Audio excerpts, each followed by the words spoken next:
Do you like to be called Andrew or Drew? Yeah, I kind of used my name throughout my life to help me mark different phases, to kind of just help me shift my identity. And so I was Andy in elementary school, and when I went to college, I was Andrew. And in my improv experience, Drew, I've been Drew is kind of what's stuck.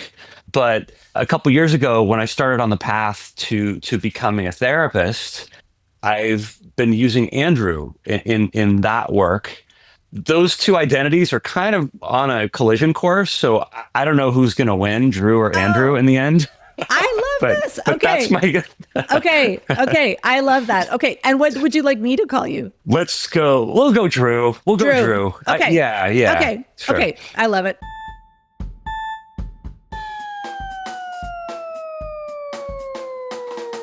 Hey everyone, welcome to Co-Medicine. I'm your host, Dr. Sarah Boston. We have such a cool guest on today, Drew Merritt. Sometimes he goes by Andrew, sometimes he goes by Drew. Depends what he's doing. He is a very experienced improviser. He coaches and teaches improv. He has his own company called Improv Marin or Marin, depending on how you say it. I think you're supposed to say Marin. He is currently doing an MA.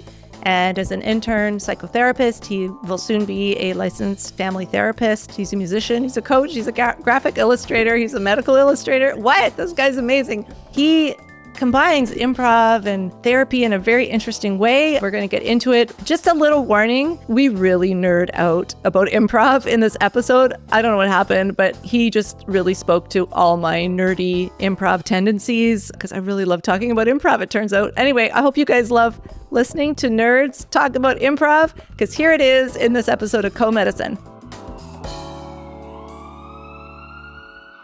Welcome, Drew Merritt to Co-Medicine. I'm so happy to have you here. Yeah, thanks for having me. And you're so many things. It's hard to know where to start. And I love that you said you're on a collision course because I feel like I am too. But I don't know if I'm going to get all the things. You're an improviser. You teach improv. You're a medical illustrator. I guess I don't know if you're fully a psychotherapist. I think you are. You're a therapist. You're a musician. You're a coach. And you're a graphic illustrator. And you're a dad. Did I miss anything? That's enough. Okay. Yeah, I don't know. Maybe there's something else, but those are enough things. Okay. And I don't even know if this is your origin story, but I'm going to start with, I guess I'll start with when you were Andrew in college, what were you studying? What was the path you were on at that time? It's interesting, like lately, I don't know, throughout my life, I guess, you see these people that it's like their whole life, they knew the thing they wanted to be. And I have experienced some envy, when I run into those people and I just think, oh, if I had that singular vision, I could just see how it would be helpful, to kind of be that focused. I did not know at all. And so in college, I was undeclared psychology. And I think even at that time, I was interested in psychology in terms of the improv side, the kind of the story and maybe comedy, even a part of that. That was something that was just a part of my family. And that was just, I don't know, I didn't think of that as a career possibility. I mean, I don't know that I did, with psychology either, but psychology was the interest that it felt okay to do, family was okay with that kind of thing. It was respectable. But yeah, so improv was in your family as a kid. You did improv, like growing up, you did improv and acting. Is that right? Or not formal, no, none of them knew what improv was before I did it. But just humor was a big part of my mom's side and my dad's side of the family. How did you get drawn to improv comedy or doing improv? Mm-hmm. At the end of college, a friend of mine and I got together and we just organized an improv party. And I'm trying to remember how I even knew what improv was.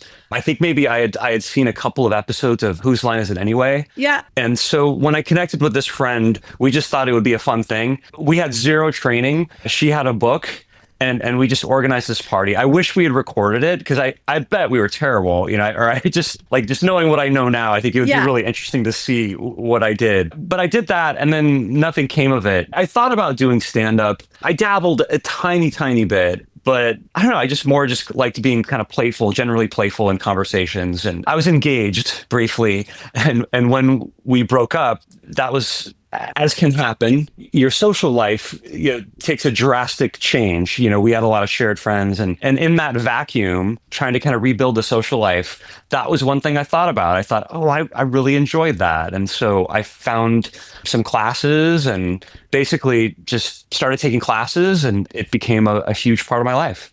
I love that, because I think it'd be funny, because improv does actually have rules, right? It's not completely wild, but it would be interesting to see, I guess it's like improv in the wild, people just doing it.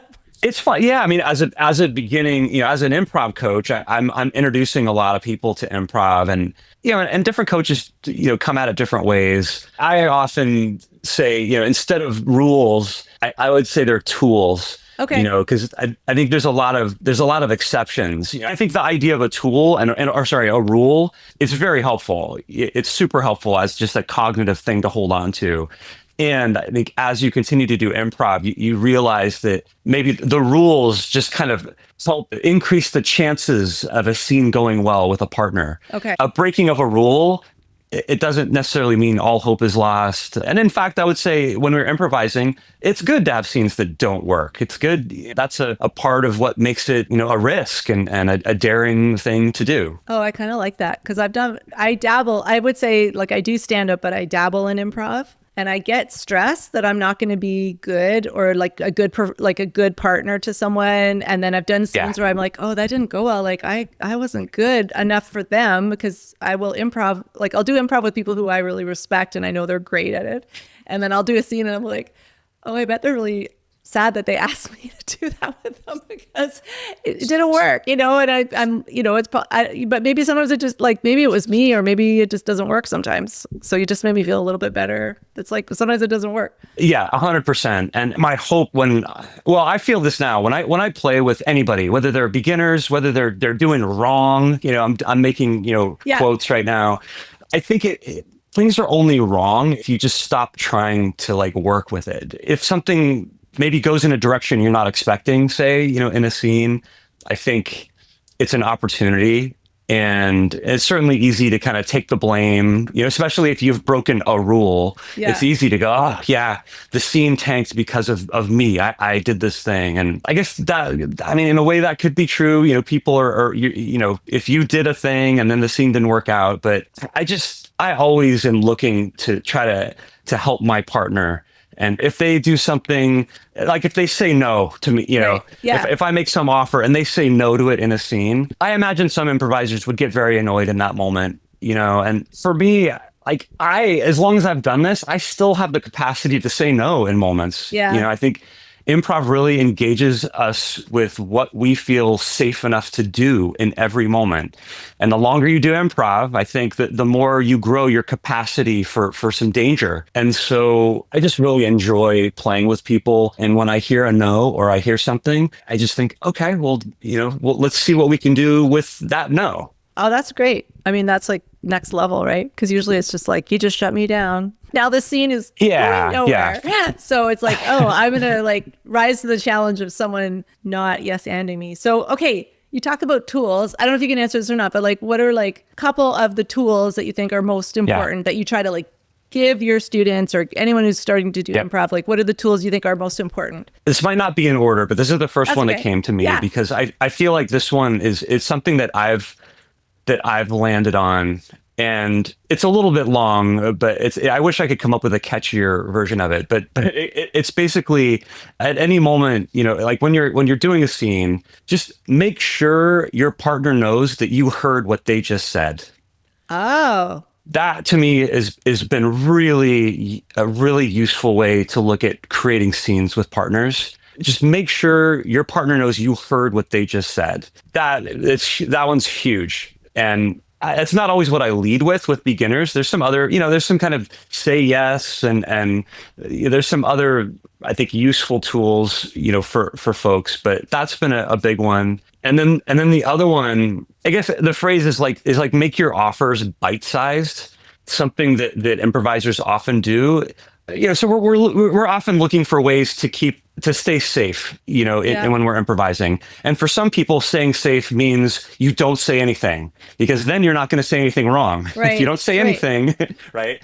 Other folks, they want to fill the space. because then they're holding on to control of what's going to happen. If I don't let you speak, then I have control. I'm going to be safer. And so I like to kind of talk about this idea of have just a bite-sized offer.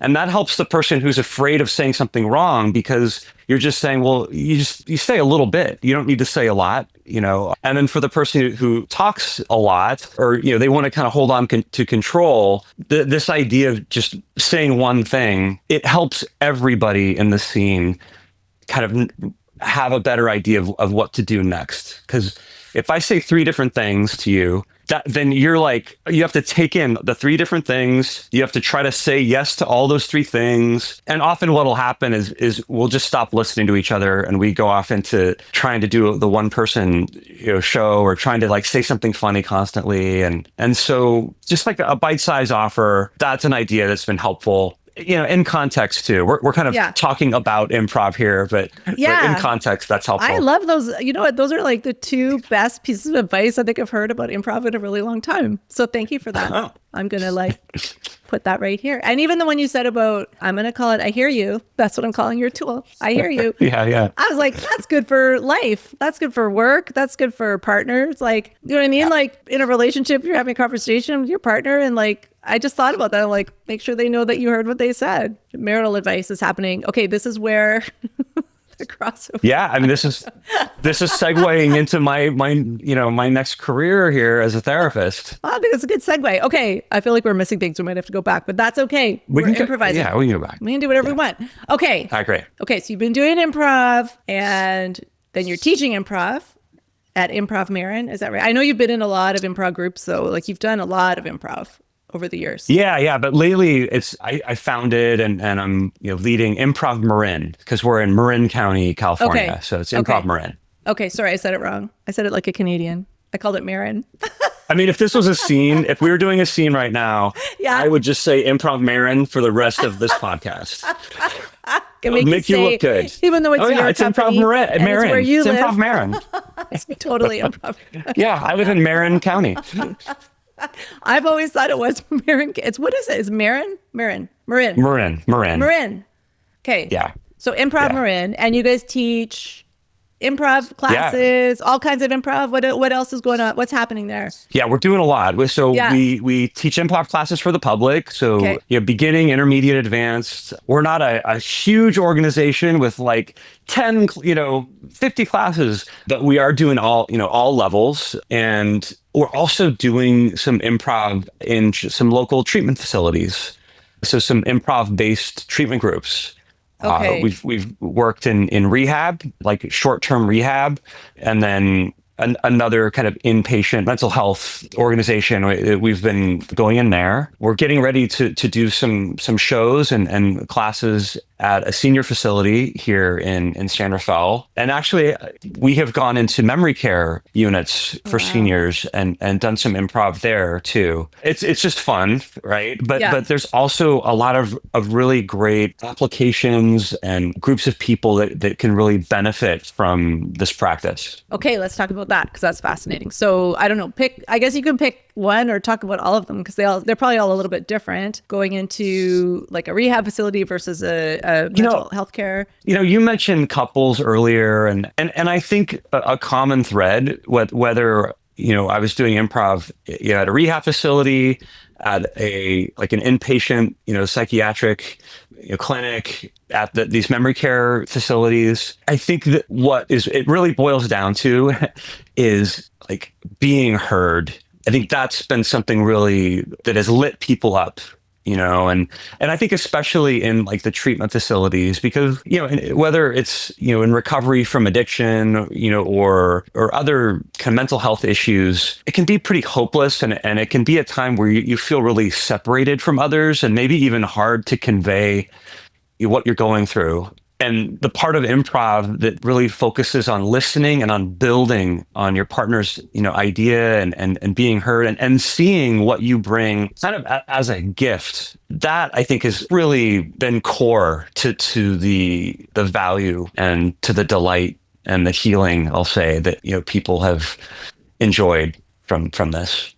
Okay, it's really cool. I didn't know how much you were like, I don't know, co-medicine is all about combining these things, and I actually didn't know how Yeah. much you did that, because I know Yeah. you're a therapist and then an improviser, but Hmm. like it is, you're right, it is like kind of colliding. How how did this happen? Like, how did you pitch this to these facilities? Yeah. How did you get in there? How does it work when you're like, I'm an improviser, and like, yeah, Hmm. I'm so curious about that. Like, how, it sounds amazing, but like, how did it start and how did you get in there? So I started Improv Marin. I didn't know if it was going to work, and I just thought, oh, I'll just do one class, once a week. And I committed to, I found a space, and I said, all right, I'm going to do it for a couple of months. If I lose money, that's fine, but I'm gonna find out. I'm gonna get some information here, and it took off. People love doing improv, and I would say I've learned a lot this is back in 2016, and I started doing improv like in the late 90s. So I had done improv for a long time and I had taught a lot. But once I kind of made my own company and once I was the person who was sometimes it's nice to be a TA, and I did that. It's nice to kind of work Yeah. alongside experienced coaches. You learn a lot that way. And I think at some point, just like in therapy, you have to be you have to be the one sitting with a client, and you make your decisions and you learn, your way. And I think that's something that I did with Improv Marin, it was me and I was coaching, and I learned a lot. Things grew. We did some shows. That at that point it wasn't into mental health yet. It was Okay. just classes and a few shows. And then COVID hit, and we really tried to do online. And I've had conversations with a lot of other improvisers, and it kind of worked. But there's something about like a Zoom call or a Google Meet. There's something about that doesn't work. And I think it's maybe because the camera's static. And I think it's like there's a flatness to it, and we can't really move a lot. You don't see players really seeing each other. So we tried it and had some fun, but things kind of fizzled out. And yeah, and I didn't know, if Improv Marin was going to continue, like probably many businesses who really depended on that in-person, part of it. And as the impact of COVID on society kind of, ebbed, we came back and doing classes and everything. And it wasn't me. It was a colleague or not. Actually, I didn't even know her. This was not, she's now a colleague. That's why I Yeah. said that. But it was somebody who was working at a rehab facility, and she was just thinking, I want to do something for the patients here. And so it was kind of a cold call to Improv Marin, and she and I co-developed this first iteration, at a rehab facility. And then from there, I reached out to other rehab facilities saying, hey, this one hired me. Here's what we can do. And that's how it's grown. In terms of seniors, someone in our community, runs a couple of homes, a memory care facility and another facility. And so that was kind of an in there. So for me, it's really been, people reaching out, a little bit of me reaching out, and then also the community. Okay. People in my community can see the value, and they want to bring it into their workplace or to their audiences. And so then it's like in those facilities, it's like voluntary. People who are in there decide if they want to be a part of that. Is that how it is? Or like, is it treatment, or is it activity, or how is it categorized in your mind? Yeah. So I'm not licensed yet. So Okay. it's not treatment yet. Although I would argue, and I would say many would argue that like it really is, but it's more of an activity. And I think often the way it's structured is like they have to be there, but they don't have to participate. And that's something that I'll repeat. I have a colleague, who we co-lead these sessions, and we'll say our job is to make you want to participate. And so all of this is opt-in, but, our goal is to make you want to, make you feel like it. And, and then on our side, like we plan it so that the beginning of this hour, or 2 hours, the asks are small. We're doing really easy little fun things. And then you just, ratchet it up a little bit, make the bite a little bigger. And that's worked well for us to ease people into it, build their trust in what they can do. Sometimes we even fool people a little bit. Like we don't always announce that we're doing improv. Sometimes we do just some fun activities, and then we'll say, hey, guess what? Like what you did, it was either it was improv or you did like the fundamentals of improv. And so now we're going to do, this next exercise. And then are you going back? Like if you work with a group of people, are you going back, like over weeks, so that they get to know you, or is it just kind of quick sessions that they do? It's been both. Okay. Sometimes it's like once a month, and so it's going to be a different audience, different, slightly different group Right. each time we come. Sometimes it's weekly for 8 weeks or 12 weeks. It just it depends on the programming at the facility. Okay. And I don't know if I think that would be really hard. I mean, you kind of spoke to it a bit. I think if I was doing it, I'd be scared that they'd just be like, I'm not doing this. This is lame. Like, do you ever find that people are just like, yeah, no, this is dumb? Or you just kind of like, Yeah. okay, like how do you manage that if that's what's happening? It's so real. People have this idea of what improv is, and often it's a scary idea. And I think first of all, there are going to be people who are just not in a place, Right. especially in a facility like that for our public classes. Usually people are like, they're scared, they're nervous, but they've shown up and we don't take that for granted. Like, we're still trying to introduce people in a way that is going to help them enjoy the fear, enjoy stepping out. But I've actually found it's more challenging in corporate environments where because then maybe you'll get employees who they may even resent that this training is happening or. Yeah, I don't know. Somehow, in my experience, that's been a little bit more likely, or you've had somebody whose arms are crossed, and you can tell, like, they decided probably when they heard about the training that they weren't going to like it. And I guess I have a somewhat standard spiel, and that is to say, improv, it probably isn't what you think it is. And I hope that you can give us a chance. We're not going to ask anything huge of you, that at no point in the session are we going to make somebody get up in front of everybody else, in front of the room to do a thing. We'll invite you to, and in fact, our goal is that, you'll be like, sure, I can do that. And then I tell people, and we have a really good record of creating that for people. And then we just get going. And I don't want to belabor it. Sometimes the more you talk about it, the more they dig in.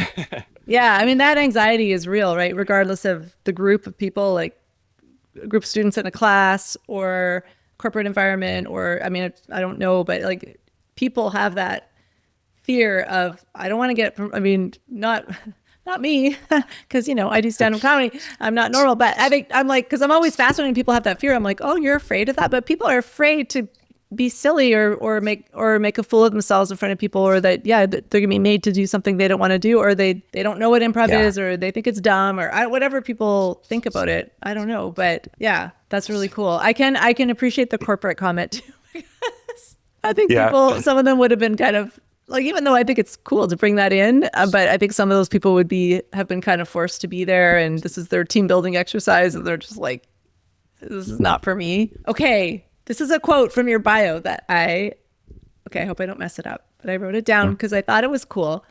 It said, you're committed to empowering individuals to discover and celebrate their own creative voice. I don't know if you can speak to that a little bit, because that kind of struck me as far as like where you're kind of heading with everything. Yeah. The thing about improv is it's about facing the unknown, sometimes by yourself, but often in improv you're with someone, and so because of that there's going to be a lot of questions in your mind, and sometimes that comes out in scenes. You'll have players just asking each other a lot of questions in scenes. And in my improv past, and I've heard it said, like, questions get discouraged. Questions get vilified in scenes, right? And it certainly, and it makes sense. Like you're kind of putting the burden of creativity on your partner. You're kind of delaying, details, and details are what can really help a scene, plow forward. Details are like it's like a scary part of improv. Like you're saying something that is not true, in a way, or, it's like you're making it up, you're putting it out there for judgment. And the way I like to talk about questions is, I think questions reveal our creativity, because in a scene, you could ask any question, but the question that you ask, you've created something in that question. Are you asking about what time it is? Are you asking what I'm doing here? Are you asking why I'm late? there's something built into that, right? Like if you ask, if we start a scene and I walk in and you say, what were you doing? Why are you late? Right. Well, suddenly you've introduced that there was a doing. I was doing something, and you've introduced this idea that time is important. And so what I tell my players is, instead of resisting questions, just go through questions. And so if a question comes out of your mouth, just answer it as soon as possible. Don't feel bad that it came out of your head, because ultimately, like, I don't mind that question happening for you. Just before you speak anything, just answer the question. You can, I shouldn't say the word just, sorry, I do that all the time. Just makes it sound like it should be easy. Right. And so the challenge in that moment is like, recognize that there's a specific thing you're wondering about, and now, okay, I have to bravely do the work of making up. And so maybe it's like, you're late, must have been a great date, or something like that. And right. and sometimes questions happen because we're not confident about making things up. Sometimes it's about not trusting that our partner's going to say yes to what we make up. And then there's all those two elements can come in different percentages. And so that's why, I spend a lot of time, even with experienced students and performers, we got to spend some time rapport building, kind of connecting. Even when you know someone, even when you've played with someone a lot, I think there's a deeper part of us that needs to be reminded that they're okay, that we can trust them. And so, I have some colleagues that want to just show up 5 minutes before a show. Hey, it's improv, right? Yeah, we don't have scripts, so we just show up and play. And I think that that can work, and especially with an experienced improviser. But for me, I'm really paying attention to how we are connected to each other. We're depending on each other when we're improvising, and so I always want to make sure we spend a little time on trust and rapport before we play together. Yeah, I had a teacher who definitely did that. He would always, like, every class, it was Ben Gorodetsky. He's been on this podcast actually because his dad's a veterinarian, and they have a reality show together. So I brought them on the show last season. But like for our class, the classes I took with him, we would like sit around and chat for a while. But then sometimes what we were chatting about would come out like in the class, like, so I don't know, someone would be talking about moving or crazy things that happened in their week, and then we would somehow bring it into our scene. So I think that was kind of crafty of him. But if you just looked at it on the surface, you'd be like, what are we doing? Like, we should get to the thing we're supposed to do. So that's interesting. And I also, when I took classes in comedy school, if we asked a question, like that was a rule, like that we were breaking for sure. Yeah. But yeah, I think our teacher was just trying to get us to rephrase it, right? Instead of saying, why are you late? Saying, you're late. You're late for the fourth time this week, or you're late. You must have known, or I don't know, like, to try to rephrase it. But it definitely is something that I think like beginner improvisers do, I think. And she was trying to teach us to stop doing that, but it is hard. And then you go, oh God, I just asked a question. And that's why, like, I like to reframe it, because, totally, like, the less we ask questions, especially at the beginning of a scene, like we can do statements. It's going to help. It's going to help everything. It conveys confidence, and so it's going to help your partner. It's going to help you. But I'm just wary of this, when you ask a question, immediately feeling like, oh, I've done something terrible. Like, I don't think that serves us. There's so many things in improv to make us afraid and to make us second guess ourselves. I just want to tell people, like, yeah, that was a question. Just turn it into a statement, right. and yeah. So it's not, I'm not like drastically, different, I think, than what they're saying. I just want to appreciate that, like I said before, like, what your question, you can find out what you were curious about in that moment. And I think that's important to pay attention to get a sense of your own creative voice there. Oh, this is the stuff I wonder about. Okay. No, I like that, because you're right. Now I'm like, well, why can't you ask a question? Like, it's a rule. I know you don't like rules, but like, it's a rule that I was taught, don't ever do that. But then I'm like, why can't I do that? Like, what's wrong with that? Like, if I say, why are you late? Then that I'm mad. You're somewhat in a relationship with me and you're late. So, okay, those are three things that you can build on that, even though I did just ask a question. So like, maybe it's the type of question. I don't know. Now I'm confused. Well, no, I guess I'm saying like when you ask a question like that, I would just immediately, as a part of the learning process, right? First, you might ask questions in scenes and not even realize it. And then there's going to be a point where you realize like, oh yeah, I've asked a question and now I've learned from somebody, that, oh yeah, statements are better. For me, like, I just want people to have an intermediate step of like, oh, I've asked a question, instead of, bad Drew, just go, okay, well, I can just answer my own question right there.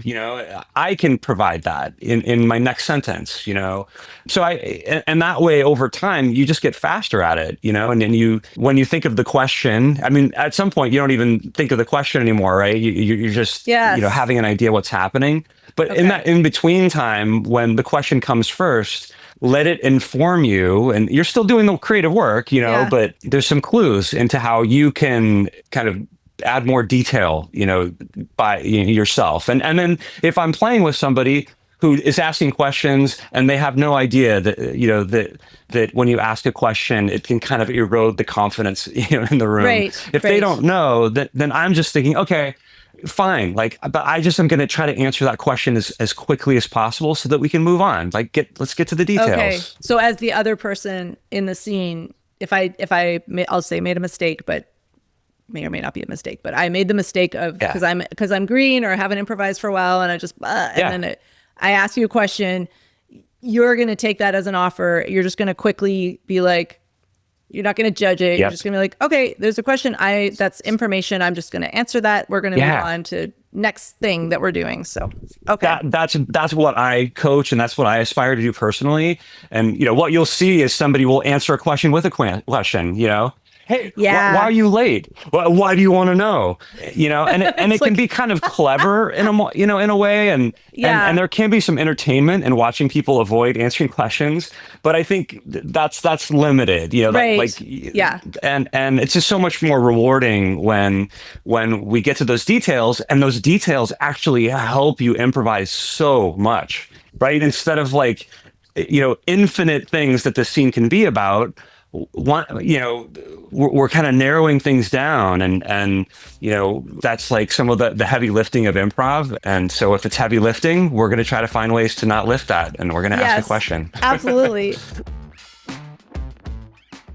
Okay, I'm going to ask another. Okay, this is more serious quote from your bio, and I'm just like, I have to look at my bio and just it's really good bio. Make sure it's ready for podcast interviewers. I was so impressed with your bio.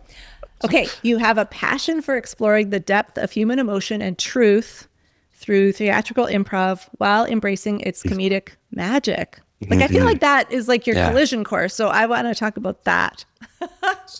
Yeah. So, I mean, that is a part of my collision course. And even before mental health, there's a lot of different ways to do improv, and people, I mean, just the diversity of humanity and our brains, and personally, I guess it's the same for movies too, right? You can have a movie that is funny, but there's not a real like human story to it.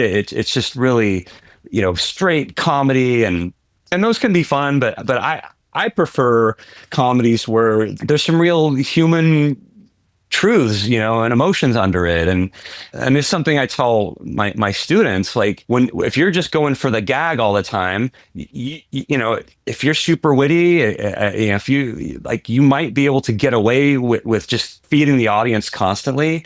And that could work. There's also the danger that you're just throwing empty calories at them, like candy bar after candy bar.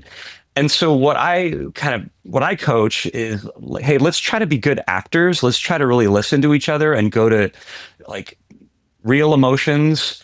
The fact that we're improvising and making stuff up that we don't know and playing different people than ourselves, I think that's always going to pull to something funny, right. Let me say, it will pull toward a better story. It might be a better story that's funny. It might just be a better story. I know some people that improvise like, a stage play, and they're going for a little more of a serious, story. And, it just depends, I guess, on where the story goes and what the players, what they want to do. And so in terms of like my path to becoming a therapist has really helped me zero in on how important emotions are to people, how just having a therapist or a friend or like anyone, just having somebody like really hear how you feel without trying to fix it, without being uncomfortable, like just to like be okay with you feeling something and just witnessing, like that by itself, that can really help. So, help people, and kind of pulling some emotion into, or how I think about emotion in improv now is that we're emotional beings. Like that's, if you and I each chose a different emotional face right now, if I made like a really happy, excited face and you made like a suspicious face, and then we put that in front of an audience, they're all going to start to make a story. Like our brains are wired to do that. Like we're wired to go, oh, I have a wealth of experience of what makes me happy. I have a wealth of experience of why people are suspicious, and they're going to start combining that. And I think improvisers, I mean, all humans, we're not always comfortable with dwelling in an emotion, really, remaining in it. And so that's like lately, this is like hot off the presses. Yeah. I'm so excited. Sarah, I've been focusing more on just, embody, having an emotion, starting a scene with an emotion, or really at any time in a scene,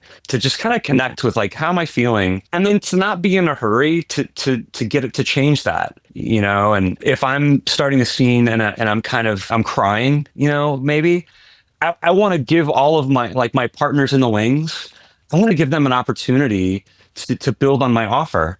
Right. And so if I'm crying and then suddenly I get a text and I'm excited, I think everybody has to wait for a second to go, oh, okay, now what's the story about? And I'm not saying that's a bad thing to do, but I am saying that if you're sad and then suddenly you change, that is a story developing. And so there's going to be a moment where fellow players need to take that in, or, I mean, they don't have to. Of course, in improv, we can always just like, enter. But I'm just, I'm trying to help people, help that be like a bite-sized offer, know? If I'm happy and then I get a phone call and then, at first I'm excited and then I'm sad. That's not a bite-sized offer. Like that's a lot for somebody to make meaning of, in the wings, and for the audience too. They're like, oh, what are all these things happening? And so it's a tool, I'm not making it a start every scene like this, but yeah. Just connect with your emotion. I like the bite-size offer. I don't know, tool. I'll call it a tool. Yeah. I don't think I've had a teacher tell me that before. And I like it because it makes me think about playing tennis. I don't know, when you were talking about it, I was like, I was thinking about, like, I'm going to, here you go. And then you're going to be like, oh, getting it back to you. And it feels more like that than like you said, either nothing, like you're hitting it over and I'm like, and then, or I'm just taking it over and like, it's going my way. I like the idea of like, we're actually playing a game and we're bopping this ideas back and forth. So I love that metaphor, because it's like to hit a tennis ball, it's like one motion and there's like a kind of a sharp, clear thing that goes across. It's not like the tennis ball doesn't come and you take it and you bounce it a few times and then you put one in your pocket and you pull another one out. And then, I like just that image, and of course in the moment, things happen in improv that are gonna, maybe we do, for some reason, there is gonna be bouncing of a tennis ball. Yeah. But to have like a boilerplate or a baseline of like, you know what, this is gonna be an exchange. And, when I send something across the net, maybe there's a way I can send it with some clarity and make it one ball and not 5 balls. Yes. All right. I love it. There's actually a really famous, I think Tina Fey and Amy Poehler, I don't know if you've ever seen it, but have you seen their tennis? They're doing improv. But it's a tennis scene, and they're going like, they're making fun of, I think, female tennis players, but it could be male. But they're like, when they hit it and they go, whoa! Like they just make like these crazy noises. So it's just getting like absurd. Anyway, I'll try to find the clip, but I can send it to you. It's very, very funny. But yeah, that just when we were talking about that, I was like, oh my God, that's like one of my favorite improv scenes anyway, is love it. Watching those two masters play tennis. Okay, we kind of did this all backwards, which I love. But tell me about, now you're doing an MA, is that right, in psychotherapy? Is that correct? Yeah. I'm finishing a master's degree in clinical mental health counseling. Okay. And I'm seeing, I'm an intern therapist, so I'm seeing clients. Okay. So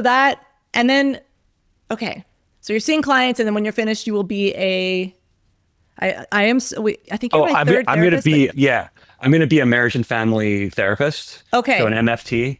Okay, cool. And then Yeah. what is you going to, like, I mean, I don't know if you're still figuring this out. You probably are, how you're going to bring it all together. But like, how does improv inform you as I'm going to say as an intern therapist or a therapist? Like, Yeah. do you think it is going to help, or is it just going to be this, are you going to use those tools, or you just, I just would love to hear about, because you kind of are an improv performer and teacher already. And now you kind of are a therapist. So how do those things come together? No, I am. Yeah. And it's been amazing how the two have informed each other. And I think a big one is listening, just like I'll say, there's listening and there's speaking so that you can be heard, and that's something like in my work with families and couples,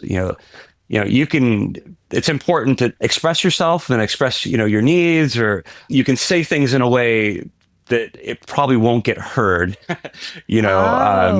and then on the flip side, we could all use, I think, some training in like how to make sure, like I said, how to make sure your partner knows you heard what they just said. Okay. I think that works for, in relationships too. I think as a new therapist, there has been a lot of unknown and a lot of entering kind of scenes in a way. And so I think just having some patience with myself and, improv, I think it kind of recodes the word fail, for us nicely, because I don't know, I think it defangs failure. Sometimes failures end up being, well, I'll take, one example, is when a client wants to end therapy, that can feel like a failure. But it can also be that the therapy is actually making progress, and the person is uncomfortable because it's getting to some core stuff. Okay. And so I think, and just as a therapist, like there's things that I've said, no huge disasters. Okay. But there's things where I'm like, I'll think, oh yeah, I didn't need to say that, or here's a better way to say it, but just.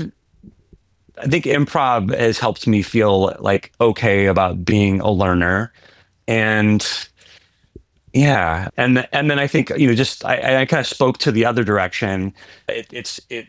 Being a therapist has reminded me of how important emotions are, and I think it's helped kind of give me insight into people's objectives. As in acting and improv, characters have objectives. There's things that they want in a scene, and that's true for us. I mean, the reason that exists in theater is because it exists in humanity, and so as a therapist, I think I am able to get some insight, into that, and seeing how like people are more alike than.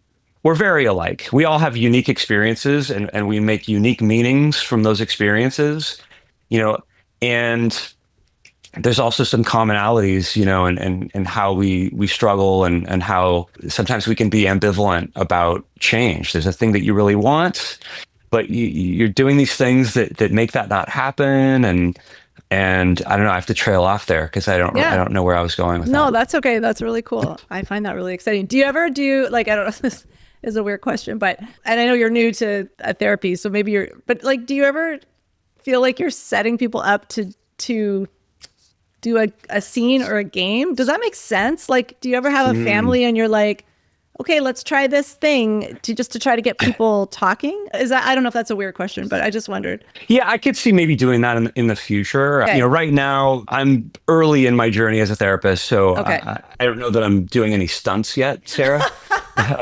Just bust those. I think you should bust those out next week. See what everyone thinks. And certainly I can be funny. Like I can really I could bring that, but I have to be really judicious about that, because it's not, people struggling. It's not a scene. It's like their real life. Yeah. And I know you're not going there, but just, I just want to, like, I'm an improviser, a professional improviser doing therapy. And so, I feel like I have to kind of reassure people, like, yeah, I'm not in there making jokes. Like, I'm in there bringing the listening and bringing the story, like that's something that my improv experience has really helped me understand, is how story and meaning is important to people. And certainly there's tools. There's a game I did kind of with closing with a client.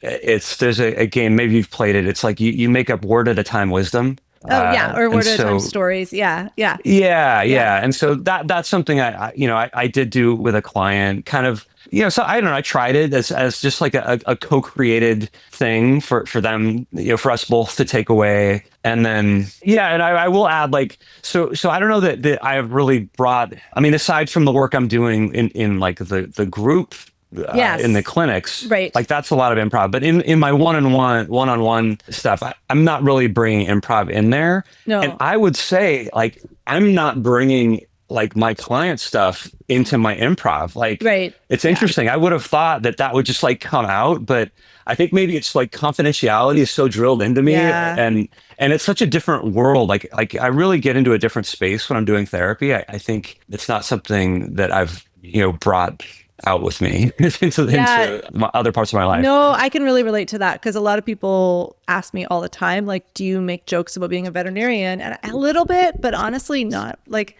I kind of say I'm a vet, make a couple jokes about that, and then I move on. And I think what you said there just totally made sense to me. I'm like, it's different parts of my brain.